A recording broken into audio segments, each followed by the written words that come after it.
Hello. So, back to Bethany. Now, last time I lost about half my recording, and I had already played a pretty extensive scene.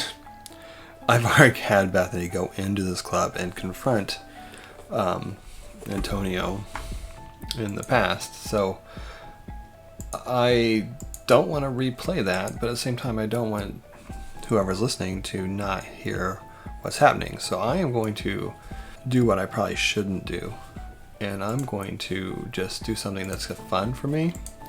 And I really want to Mr. Sayer,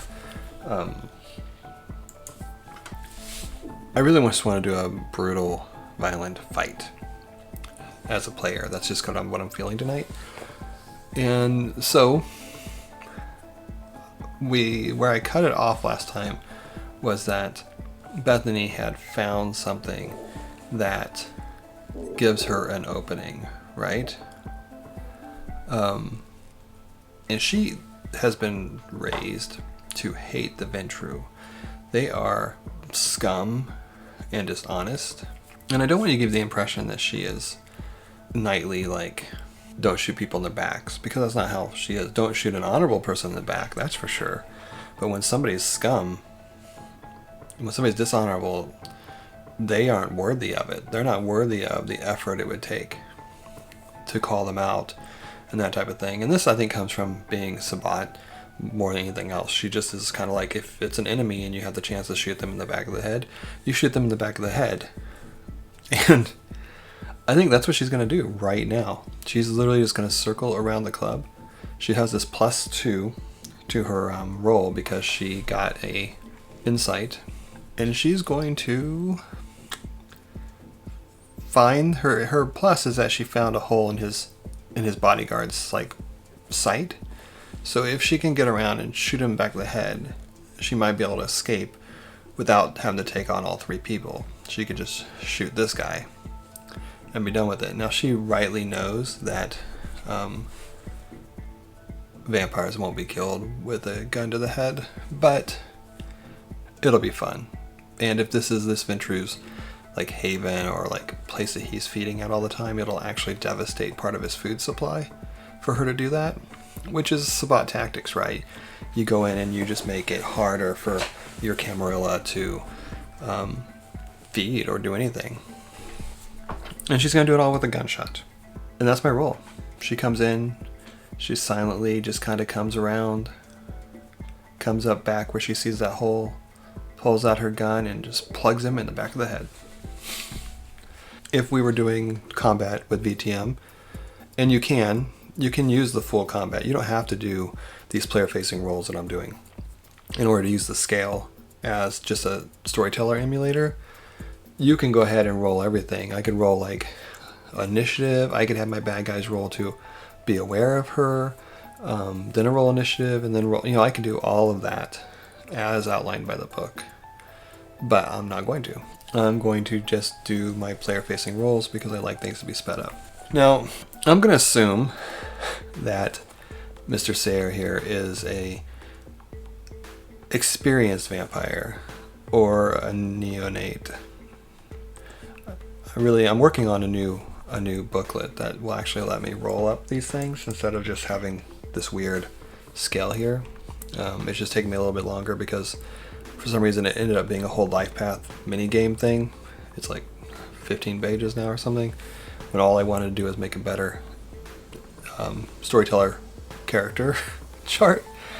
Anyways, so I'm going to go ahead and say he's experienced, which is he has 8 dice, and because we're playing with the quicker rules, that means that he has 4 automatic successes on this roll, on this opposed roll. And all combat is opposed roll, unless it's surprise. And is there surprise rules?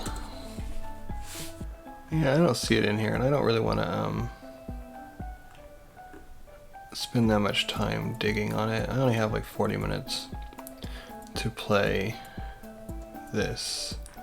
So I'm going to go with my gut and be like, on this action, because he doesn't know it's coming, he can't actively resist. So I'm going to give her a 6. She has a 6 difficulty. I'm going to give her just needing to hit 1 success instead of 4 because he's not actively resisting. I'm also going to burn a point of blood, which is going to make her hungry in order to get celerity, because I want her to be able to shoot him and be gone before they even look for her. So I want to be able to do 2 things non-resisted before they even get a chance to look around. And surprise might work different than vampire than that, but it just makes sense narratively for this to happen that way. And then if I fail, though, she's pretty much out of luck, because then she'll be 3-on-1 facing a vampire that is just like crazy powerful compared to her, probably. So 5, 8, 10 dice versus a 6. I'm not gonna fail, right? 7 successes. 7 successes. But I have 1-1. That works. So I only got, so the 1 takes the 6 away, and then I have 1, 2, 3 over. I can take it all as damage, or I can add it to my scale. Let's just call this easy, right? Let's just take it all as damage. This 1 cancels a 6, so 6 successes. After the first one, that's 5. So 5 onto my character's damage. And her gun does 5 damage. So that's 10 damage. If we look at the rules for combat here, for soaking damage, characters that are not your character are assumed to automatically soak damage equal to half their soak dice pool. If they don't have one, you use half of this stat here, so that's 4 again. Do Ventru have Fortitude? Ventru, if they do, I'm going to give them 2 points. They do, they have Fortitude, so I'm going to give him 2 points. So he's going to soak 6 of that 10. 6 of it. Ouch. This guy's more strong than I thought. If he soaks 6 of my 10 damage, that's only 4 to him. 4 to him only brings him to wounded. And I want him to be super hurt.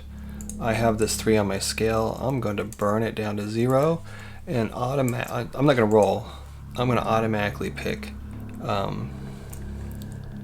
powerful, which on a minor gives me +2 damage. So I will actually take him down to 1, 2, 3, 4, 5, 6. He will go down to crippled. I will shoot him nearly point blank in the back of the head. I don't want to, but now he's not dead, right? Now he's going to move. I have that celerity, and my gun has a rate of 3, so I can fire again. So I'll fire again. Why not, right? I have dexterity, which is 5, and you know I have an 8. And there's still no initiative. Those 2 1s take 2 of my successes. Finally, some 1s at least, but I still got 1 success, which is still 5 damage. But his fortitude and his power soaks it all. He is a lot more powerful than I anticipated, and that is why I am working on better NPC charts, because I like to wing things, and I don't pull stats off the book. I could use like tons of books that I have and just use already generated NPCs, but I don't. So I'm making a better way to make NPCs. Anyways, he goes slamming into the table. Like there's a huge hole in his head. If he heals this right now, he will breach the masquerade, and I won't, because right now I'm literally just somebody who shot twice into the back of this guy, and he's like bleeding out on the table. Just, you know, he's crippled. He's -5. 2 bullets to him. People start screaming and running, and now I need to reference the vampire. No, I don't do vampire rules. Now I have a choice, right? I have to run or I have to fight. Either way, I'm dealing with 2 people, multiple opponents, which means that even though they are skilled adults, I'm going to call them skilled adults. Are they really highly trained, or are they just bodyguards? we'll just call them bodyguards, but we'll give them a concept of bodyguards. So yeah, I'll still be dealing with 6 because they have this +2 because they're bodyguards and they're acting in the capacity of bodyguards. So they're adults +2, so it's 6. Anyways, I'll still be dealing with 2 of them, which means my difficulty to move against them is still 7. And if it's a resisted action, I'm gonna have to roll a 3, like 3 successes to overcome them. Does she run or she just shoot them? I think she just shoots them. This is stupid, by the way. Don't do this in your games, because this game is kind of deadly. But she does have 8 dice. I mean, and maybe I will have her spend another blood point to give her celerity, so she can go. Okay, I'll be able to shoot both of them if I use celerity, or do my damage, double damage essentially to them.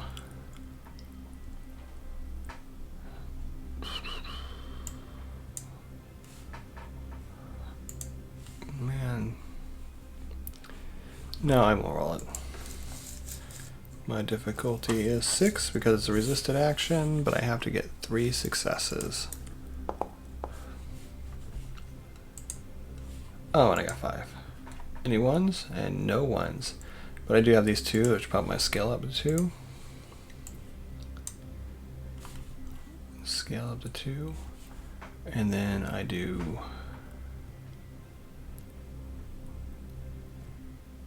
If I take those 2, this doesn't pump. Actually, I'm not going to take it.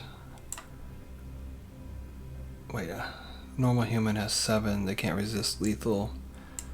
Yeah, I'll just shoot him down. I'll take the 2, which reduces to 3. My gun has 5, and I murder him in cold blood. That's what I do. And then I turn to the other guy. People are screaming everywhere, that type of thing. And I shoot him down. Now I only need 2 success. No, it's still 3, because 6 divided by 3 is still 3. The one ganging up on me didn't help.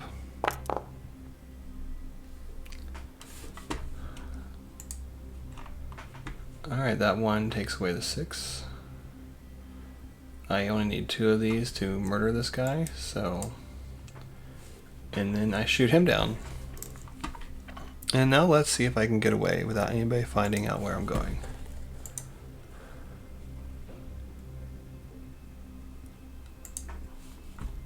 Now, this type of combat will not work for a lot of you, because a lot of you want that, like, turn-based, they come at me, I come at them. And having player-facing roles still works in the turn-based, it's just not in the tourniquet rules. So if you're playing and you're like, well, I really want to see if they hit me, I don't want them to just hit me on a failed roll, totally fine. And I actually might write this in the next tourniquet rules as an alternate. What you do is, instead of rolling to see if they hit you, you just roll to see if you dodge, or you roll to see if you take the blow, or you roll to see if you get out of the way. So you roll to attack, and then you roll to defense, you roll to attack, you roll to defense. And that's how you'd play it in a more cinematic, less one-sided way. I just typically try to play really fast. And then the next step up from that, again, is just using the full rules, which is totally fine to do. So, I'm gonna run. I still have a 5 because, celerity adds to that. I keep forgetting I actually am specialized. I would have got more successes on a couple of those. Anyways, so 5 plus athletics. Man, she is skilled at what she does. That's it. She is skilled at what she does. I'm gonna make it harder for her. There are tons of people watching.